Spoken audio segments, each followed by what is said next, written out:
তৈরি পোশাক রপ্তানিতে দ্বিতীয় স্থান হারাতে বসেছে বাংলাদেশ। প্রধান প্রতিযোগী দেশ ভিয়েতনামের কাছে এই শীর্ষ অবস্থান খোয়ানোর ঝুঁকিতে দেশের প্রধান এই রপ্তানি খাত।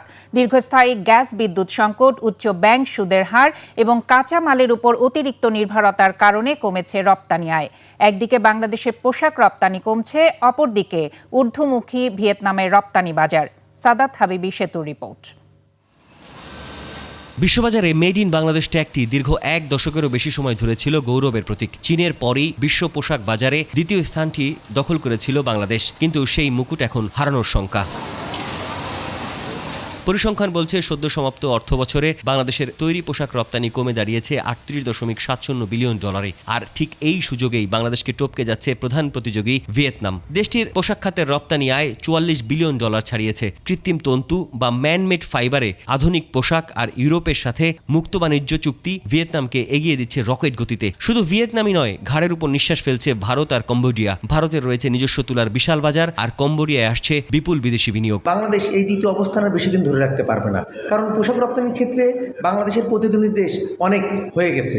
Vietnam, Laos, Cambodia, Bharat, Pakistan, এই দেশগুলো কিন্তু পোশাক রপ্তানির দিক থেকে এখন খুব মনোযোগ দিচ্ছে। পশ্চিম উন্নত দেশগুলোতে যে আমাদের প্রোডাক্ট নিত, সেখানে কিন্তু আমরা দেখছি যে বাংলাদেশের সাথে সাথে অন্যান্য দেশের পোর্শনও ঢুকে যাচ্ছে। তো এটা আমাদের জন্য অশনি সংখ্যা। উদ্বেগজনক আরও বাস্তবতা রয়েছে। আগস্ট 2024 থেকে জুন 2026 সালের মধ্যে দেশে 457টি শিল্প কারখানায় স্থায়ীভাবে বন্ধ হয়ে গেছে। এর মধ্যে শুধু পোশাক ও টেক্সটাইল খাতেই বন্ধ হয়েছে 151টি বড় কারখানা, যার বড় একটি অংশই বিজিএমইএ ও বিকেএমইএ সদস্য। খাত সংশ্লিষ্টদের তথ্য, 205টি কারখানা বন্ধ হয়েছে পর্যাপ্ত ক্রয়াদেশ বা অর্ডারের অভাবে। এছাড়া ব্যাংক ঋণের জটিলতা আর চরম আর্থিক সংকটে তালা ঝুলাতে বাধ্য হয়েছে আরও 190টি প্রতিষ্ঠান। বাকি কারখানাগুলো বন্ধ হয়েছে তীব্র গ্যাস বিদ্যুৎ সংকট, কাঁচামালের অভাব কিংবা শ্রমিক অসন্তোষের কারণে। কারখানা বন্ধের এই হিড়িকে রাতারাতি বেকার হয়েছেন প্রায় 1,50,000 পোশাক শ্রমিক। অনেক জায়গায় অনেক ইনভেস্টমেন্ট করে রাখছে, সংযোগের অভাবে তারা ব্যবসা করতে পারছে না, প্রতিষ্ঠান বন্ধ হয়ে যাচ্ছে, কর্মসংস্থান ব্যাঘাত ঘটছে, বিনিয়োগ বাড়ছে না।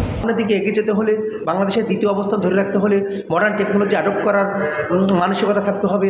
মডার্ন টেকনোলজি গ্রহণ করে আপনাকে দক্ষ জনবল তৈরি করতে হবে। সরকার 15 দফা স্কেল দিয়েছে, আমি ধন্যবাদ দিব, কিন্তু সহজ সত্ত্বে তাদেরকে বের করা যায় সেই ব্যাপারগুলো দিয়ে ইমিডিয়েটলি কাজ করতে হবে, যাতে তারা ব্যবসা করতে পারে।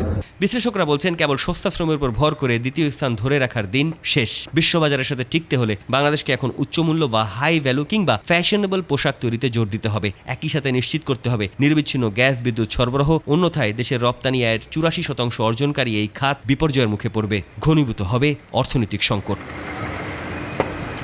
সাদাত হাবিবি সেতু, 21 টেলিভিশন, ঢাকা।